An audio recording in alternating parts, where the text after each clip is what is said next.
It's the 7th of December, and my upload today is for the interests of those of recovery that are hoping to make amends and pursue sanity and sobriety.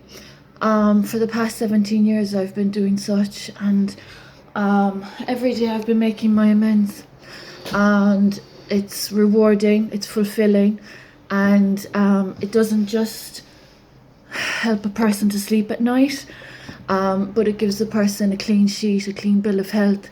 So those that are pursuing sanity and sobriety, it's a tough challenge, it's very difficult, and sometimes it takes more than words, it takes action, and sometimes action is difficult for some that might be impeded with the ego that we have. So there's been narcissistic, egotistical offences conducted against me, and I have to keep smiling at the end of the day with the extent of damages, harms and losses that have been done to my career since 2006. I'm an educator, I'm a recovery advocate, and I'm a humanitarian, but I'm a mother as well. And all of those roles have been damaged, and I'm experiencing impoverishment to gratify those that are living off my wealth and my work. And this initiative is being supported wide scale, and it's quite unsafe when people are claiming to be of recovery. And my recovery has given rise to Brexit, and that means legislation of 2019 came about as a consequence of my qualifications. And I'm still experiencing impoverishment, and I'm a property owner and I'm an educator. So there's a lot of double standards going on in this situation. It's an initiative of hate crime. It assaults the Constitution, and it assaults humanity, and there has been human life harmed, and my human life has been harmed. It helps people's egos to denigrate and to demolish and destruct, and that pattern of behaviour is very unsafe, and it doesn't send out a very positive message to young people. And we all regard our children highly, but unfortunately sometimes there are some people that don't think of what their behaviour sends out as a message. And there are people that are suffering from identity issues. There are people that have imposed upon me that are not of my name and are not of my ancestry and that are not of my royal titles and that are not of my qualifications. But these people have imposed, and they've intruded, and they've stepped over lines. And that's not just constitutional wrongdoing. That's not just offence against the constitution of this democracy. It's a huge offence of treason, and it's a huge offence of blasphemy. So as a recovery advocate, I've acquired a few other qualifications that have been disrespected, and that's quite dangerous. It's quite dangerous to the field of education. Since 2006, it's dangerous to the role of motherhood and the church, the role of the church. My holy vows have been damaged, and I'm just fathoming how people have seen the repercussions and that have still supported a poor initiative and thrown good money after bad and not met the debts that they owe me. I'm really concerned now. I'm not just talking monetary debts, I'm talking debts of respect and gratitude, these qualities that are associated with recovery and sanity and sobriety and upstanding behaviour. So it's a sad sign of the times, as I've documented my documentary. It's like this awful Cold War that's going on in the southwest of Ireland because I'm a property owner, and because there are people trying to cover up their failings and faults with more failings and faults. And as Einstein says, that's insanity. So that's counterproductive, and it's contravening my role with recovery.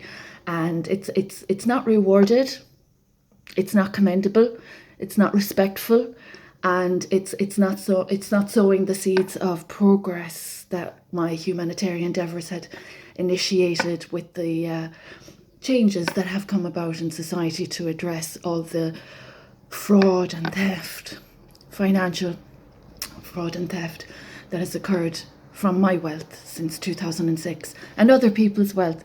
But on the other side of the coin, there have been individuals prospering, but that's dubious to be discussing when it's other people's wealth that they're enjoying.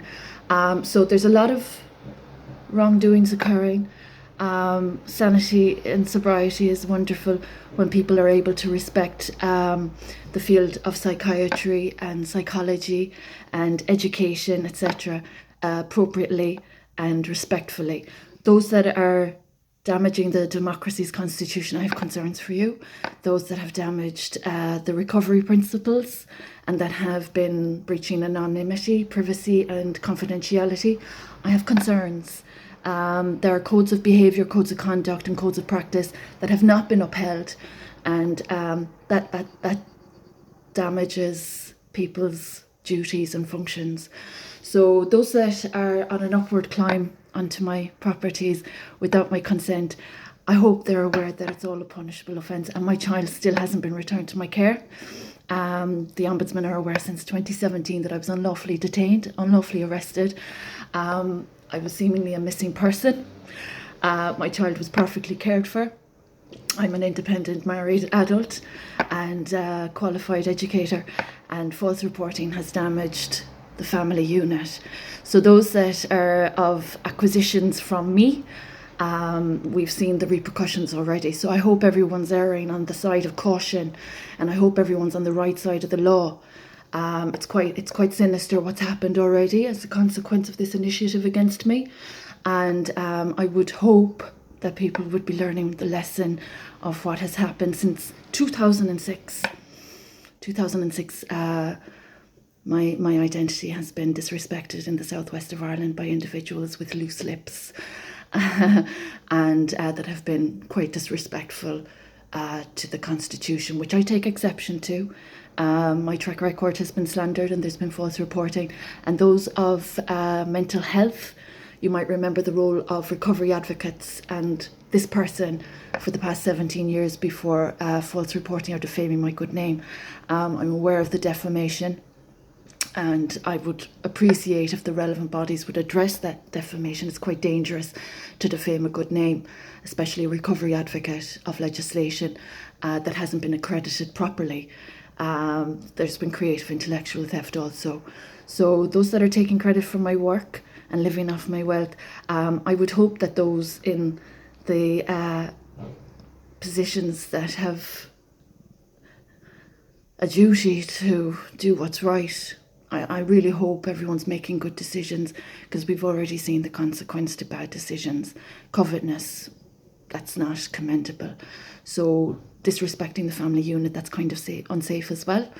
And withholding or separating a child from his mother that has subsequently been hurt, that's regressive. It's 2022. This has been happening since 2017, and I'm still waiting for the relevant bodies to do what they're supposed to do. There are obligations, and there's only been obstruction, and that's not safe.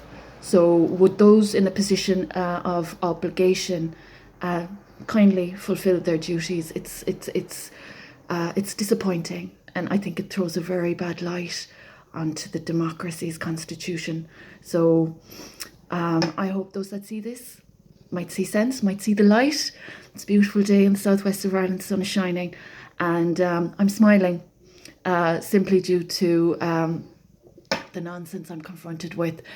Children at the age of 7 would know right from wrong, and they'd know better, you know, and there are adults still being rude and crude to my royal ancestors, really, I suppose, and the Constitution, which is quite unsafe. So if you wouldn't mind, there are ombudsmen that have a job that address wrongdoings. I'd really appreciate if you'd address the wrongdoings I'm confronted with. It's not excusable. It's a sad sign of the times.